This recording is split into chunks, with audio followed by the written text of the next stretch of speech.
그 외에 이런 물질 외에 요소를 주는 것으로서 스트레스가 있습니다. 스트레스. 네. 자, 인체는 세포로 구성되어 있잖아요. 네. 자, 폐는 폐를 구성하는 세포, 심장은 심장 구성하는 세포, 네. 간은 간을 구성하는 세포, 이렇게 세포로 다 구성되어 있는데 네. 이런 세포들의 생존 환경은 오직 혈액을 통해서만 생존 환경이 갖춰진다는 거죠. 그렇잖아요. 세포는 혈액을 통해서만 생명 활동을 할 수 있으니까 혈액을 통해서 산소와 영양소를 공급을 받고 네. 생명 활동, 생리작용을 하고 난 다음에 생긴 이산화탄소하고 노폐물을 혈액을 통해서 다시 정화시키고 배출해야 되니까. 그래서 스트레스를 받으면은 혈액 내의 환경이 바뀌어진다는 거죠. 예를 들어 제가 지금 살고 있는 게 평창 오대산 근처인데 오대산에 갔더니 뭐 예를 들어서 호랑이가 나타났어요. 그러면은 생존에 위협을 받는 스트레스가 왔잖아요. 네. 제가 뭐 어떻게 해야 살 수 있을까요? 그러면 피해야죠. 예전부터 어르신들이 한 말이 있잖아요. 정신만 바짝 차리면 돼. 1. 정신만 바짝 차린다. 네. 2. 내가 호랑이를 문다. 네. 뭐, 지도 뭐 고양이도 궁지에 몰리면 무니까 나도 물어본다. 셋째, 그러면 날 살려 도망간다. 어느 게 제가 살 수 있는 가장 그게 높을까요? 하여튼 뭐 1 원하시는 답이 1번. 아니, 도망가야 3번. 도망갈 수가 없죠. 3번. 제가 호랑이 물 수도 없고 그렇죠. 정신 바짝 차린다고 되지도 않을 거고 그죠? 그렇죠. 그러면 날 살려 해서 호랑이보다 더 빨리 멀리 도망가면 제가 될 거라는 거죠. 자, 죽음에 직면한 제가 스트레스에서 제가 살라 그러면은 혈중에 당이 많아야 되겠죠. 네. 심박등이 빨라야 되겠죠. 네. 호흡이 빨라야 되겠죠. 네. 그래서 혈액 구성 물질들이 바뀌신다는 거죠. 스트레스를 받으면. 이거는 육체적인 스트레스든 정신적인 스트레스든 인체의 작용은 똑같은 거예요. 네. 그래서 스트레스를 받으면은 생존 환경에 장애 요인이 된다는 거죠. 네. 그래서 산소가 오염되거나 물이 오염되거나 그다음에 칼로리 영양소가 많거나 비칼로리 영양소가 부족하거나 거기에 스트레스가 지나치거나 적당한 스트레스는 필요하지만 스트레스가 지나치거나 딱 거기에 운동까지 부족하면 더욱더 힘들어진다는 거지. 그건 인체는 식물이에요, 동물이에요? 동물이요. 동물이잖아요. 동물은 움직여야 되잖아요. 네. 움직여야 아까 말씀드렸듯이 혈액순환이 원활하게 돼서 하나하나의 세포한테 영양소도 공급이 잘 되고 그다음에 산소도 잘 가고 또 생리작용을 하고 난 다음에 생긴 노폐물, 이산화탄소 잘 배출이 잘 되거든요. 그런데 운동을 하지 않으면 적절한 운동을 하지 않으면 이게 원활하게 안 이루어진다는 거죠. 그래서 운동이 적절하게 있어야 되고 그 다음에 또 중요한 게 하나가 더 남아 있어요. 제가 요약한 것 중에 휴식이 필요합니다. 휴식.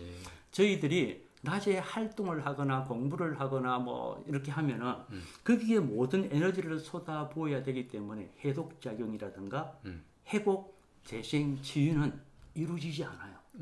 저희들이 휴식을 취할 때 밤에 숙면을 취할 때만 치유가 됩니다. 그래서 휴식이 가장 중요하다라고도 표현할 수 있습니다. 그래서 제가 예를 들은 그 생존 환경에 영향을 미치는 것 중에 제가 요약한 것 중에 산소, 물이 오염되지 않고 그다음에 칼로리 영양소가 지나치지 않고 그다음에 비칼로리 영양소가 충분히 주어지고 독소들이 별로 인체에 들어오지 않고 스트레스가 지나치지 않고 적절히 운동을 하고 휴식을 적절히 주기만 하면 저희는 생존 환경이 적합하기 때문에 누구나 다 건강할 수 있다는 거죠. 그런데 반대로 생존 환경에 영향을 미치는 산소가 오염이 되고 물이 깨끗하지 않고 뭐 칼로리 영양소가 지나치고 그다음에 비칼로리 영양소가 부족하고 스트레스가 지나치고 운동도 하지 않고 휴식도 부족하면은 질병이 올 수밖에 없다는 부적합하기 때문에 그런 생존 환경이 생기면은 그런 생존 환경에서도 살기 위해서 노력하는 가운데 질병이 온다는 거죠. 어떤 게 제가 간단하게 금방 알 수 있는 걸 예를 들어 볼게요. 인체에는 하루에 필요한 칼슘 양이 있어요. 칼슘 양이 있는데 제가 칼슘을 별로 안 먹었어요. 그럼 인체 혈액 내에 칼슘이 부족하겠죠. 그럼 칼슘이 부족하면은 칼슘이 부족한 상태에서 인체는 살아야 돼요. 칼슘은 심장이 박동하는 데도 필요해요. 간의 해독 작용에도 필요해요. 콩팥이 혈액을 걸르는 데도 필요해요. 근육이 운동하는 데도 필요해요. 그런데 칼슘이 부족하면 그걸 못 하는 거잖아요. 그럼 생명 활동에 장애를 받게 되죠. 그래서 인체가 어떻게 해야 그 칼슘을 입으로 안 들어온 거를 공급을 할 수 있을까요? 기존에 있던 걸 쓰는. 그렇죠. 인체에 있는 걸 써야 되기 때문에 뇌에서 빌려서 써야 되죠. 그러지 않으면 생명에 장애가 되니까 크게. 자, 그게 누적이 되면 뼈에서 빌려 쓰는 게 누적이 되면은 골다공증, 뼈가 약해지겠죠. 네, 네, 네, 네. 인체가 심술이 많아서 골다공증을 만들거나 뼈를 약하게 만들지는 않는다는 거죠. 제가 잘못된 습관에 의해서 나도 모르게 칼슘을 적게 먹어서 또는 상대적으로 뭐 탄수화물, 단백질, 지방들을 많이 먹어서 당뇨소들을 많이 먹어서 상대적으로 칼슘이 부족해진 거죠. 네. 그런데도 인체는 살아야 되기 때문에 열악한 생존 환경 속에서 최선의 작용을 한다는 거죠. 살리기 위해서. 그렇죠. 그러다 보니까 질병이 생긴 거죠. 자, 다른 걸 이제 질병 쪽으로 가서 말씀을 드려볼게요. 요거 하기 이전에 하나를 더 해보면은 네. 제가 히말라야의 고산지대에 갔어요. 네. 한 2,000m, 3,000m 올라가면 자꾸 산소가 부족하죠. 네. 산소가 부족해서 3,500m쯤 가면은 우리가 일반 평지에 있는 거에 비해서 산소가 대략 3분의 1이 부족해요. 그럼 제가 거기서 호흡을 하면은 제 혈액에 들어온 산소가 3분의 1이 부족한 거죠. 네. 그러면 생명 활동을 하는데 장애 요인이 되죠. 네, 네. 그럼 제가 어떻게 해야 살 수 있을까요? 네, 산을 내려가야지. 맞아요. 안 그러면 산소병을 내거나. 네. 자, 그럴 사항이 안 됐을 경우에 제가 살려면 어떻게 해야 되겠어요? 내 몸에 있는 산소를 또 쓰기 저장된 게 별로 없죠. 1분이면 고갈이 돼서 우리가 핵핵되고 죽죠.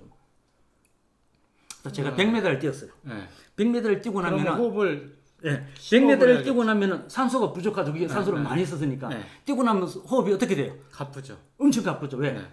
부족한 산소를 채우기 위해서. 어. 마찬가지죠. 고산지대에서도 3분의 1이 산소가 부족하기 때문에 내가 살기 위해서 호흡이 가빠지죠. 자, 마찬가지로 혈액 내에 산소가 부족하니까 심박동도 빨라져야 되겠죠. 네, 네, 네. 살기 위해서. 네. 그게 생존 메커니즘입니다. 살기 위해서 이제는 최선의 방법을 다 한다는 거죠. 네. 열악한 생존 환경이 생기면은 그 열악한 생존 환경 속에서도 살기 위해서 최선을 다하는 거죠.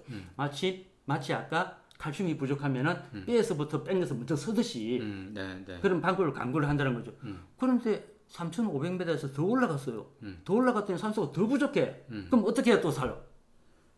죽든지 살든지 뭐 해야 될 거 아니에요. 네. 그래서 살아있는 동물들은 그런 열악한 환경 속에서도 어쨌든 간에 최선의 방법을 가면서 산다는 거죠. 그 최악의 경우가 암세포가 된 거잖아요. 자, 이 산소가 더 부족해지면은 혈관을 확장해요.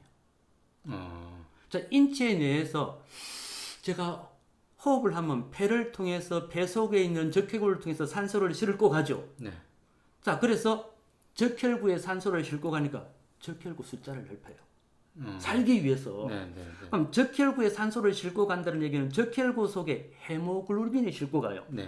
그럼 적혈구 속에 있는 헤모글로빈의 숫자를 또 많게 해요. 자, 그래도 안 되면 혈관을 굵게 해요. 또 그래도 안 되면 심장을 키워요. 한 번 박동에 많은 혈액을 보내기 위해서. 그러다 보니까 심장이 비대정상이 왔죠. 무리가 그러다 보니까 또 압을 강하게 해야 되니까 혈압이 높아지죠. 그래야 우선 내가 사니까. 네, 네, 네. 안 그러면 죽기 때문에. 네. 살기 위해서 발버둥을 치는 가운데 다른 질병이 2차적으로 생긴다는 걸 제가 말씀드립니다. 자, 그런 거를 생존 메커니즘과 질병이라고 표현을 하는 거죠. 네. 너무 쉽게 얘기하면은 인체에 칼슘이 부족한데 입으로 칼슘이 적게 들어오면은 생존 메커니즘에 의해서 있는 칼슘을 먼저 선대더라. 그래서 뼈에 있는 걸 쓰다 보니까 골다공증이 온대더라. 네. 그런 게 생존 메커니즘과 질병이라는 거죠. 네, 네, 네. 자, 하루에 필요한 물의 양이 1.5리터 정도예요. 네. 물론 이제 덩치가 크거나 몸에 열이 많거나 운동을 많이 하거나 하면 물을 더 마시게 되죠. 네. 평균을 잡아서 제가 1.5리터에서 더 많을 수도 있고 적을 수도 있다는 거죠. 계절에 따라서 달라질 수도 있고. 근데 제가 원래 나이가 64세인데 습관상 0.5리터밖에 안 마셨어. 그럼 1리터가 부족하잖아요. 네. 1리터 부족하다고 제가 죽어요? 안 죽죠. 부족하면 부족한 대로 또 살아야죠. 네. 네. 부족해도 60몇 년 살아요. 네.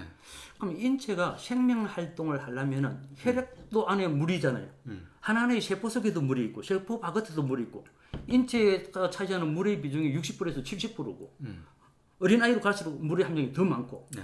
근데 물이 부족하면은 부족한 것 가운데서도 살기 위해서 노력을 해야 되잖아요. 네. 그래서 대장 내에 있는 찌꺼기에서 물을 더 흡수해서 산다는 거죠. 인체를 살기 위해서. 네, 네, 네. 그러다 보니까 대장 내에 있는 찌꺼기가 굳어져서 변비가 올 수 있죠. 네. 대장에 심술이 많아서 일부러 한 거 아니죠. 네, 네, 네. 네. 그런데 대장 내에 계속 그게 심해지다 보니까 그 상처에 독소들이 빨리 배출이 안 되고 있다 보니까 대장 내에 상처가 났다가 하면은 거기에 딱지가 앉을 수 있죠. 네. 그 상처 있는 부위로 오염물질이 들어오면은 전체에 장애를 줄 수 있죠. 네. 상처가 났다가 나았다가 하면서 딱지에 군더더기 같은 게 나면은 그게 폴립이죠. 용종 같은 게 나는 거잖아요. 네, 네, 네, 네, 네. 대상에 심술이 많아서 그렇게 한 게 아니라는 거지. 네, 네.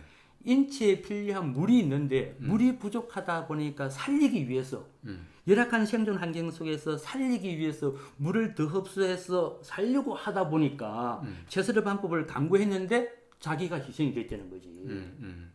그런데도 입으로 들어오는 물이 부족하면은 혈액 순환에 의해서 탁해진 혈액을 신장에서 걸려서 방광을 통해서 소변으로 나가잖아요. 네. 걸른 혈액을 재흡수를 해서 또 쓴다는 거지. 인체를 살리기 위해서. 네, 네. 입으로 들어오는 물이 없으니까 네. 그래도 살아야 되니까. 네. 그러다 보니까 혈액이 탁해져서 신장이 오염 물질들을 걸르다 보니까 신장이 타격을 받게 된다는 거지. 네, 네. 이와 마찬가지로 제가 예를 들은 거예요. 대장이나 신장이 심술이 많아서 그렇게 한 것이 아니라 나도 모르게 내 습관에 의해서 물을 적게 먹다 보니까 그런 가운데서도 인체 열악한 환경 속에서도 생존 환경이 부적합한 상태에서도 살기 위해서 차선책으로 살기 위해서 노력을 하다 보니까 2차적으로 질병이 오게 되는 거예요. 네. 뭔지 이제 말씀되죠. 네, 네. 그런 것들을 생존 메커니즘과 질병, 즉 생존 메커니즘이라는 게 열악한 생존 환경에서도 살기 위해서 필사적으로 노력하는 것, 그런 가운데 질병을 온다는 거죠. 네. 자, 이게 이제 인체는 생존 환경이 있는데 이 생존 환경이 적합하면 누구나 건강할 수 있고 부적합하면 부적합한 상태에서도 생존하기 위해서 인체는 가전 노력을 다한다. 그런 가전 노력을 하는 가운데 그게 사회적 누적이 되어서 질병이 올 수밖에 없다는 거죠. 네. 그런 가운데 오는 것이 고혈압, 당뇨, 비만, 암이라는 거죠.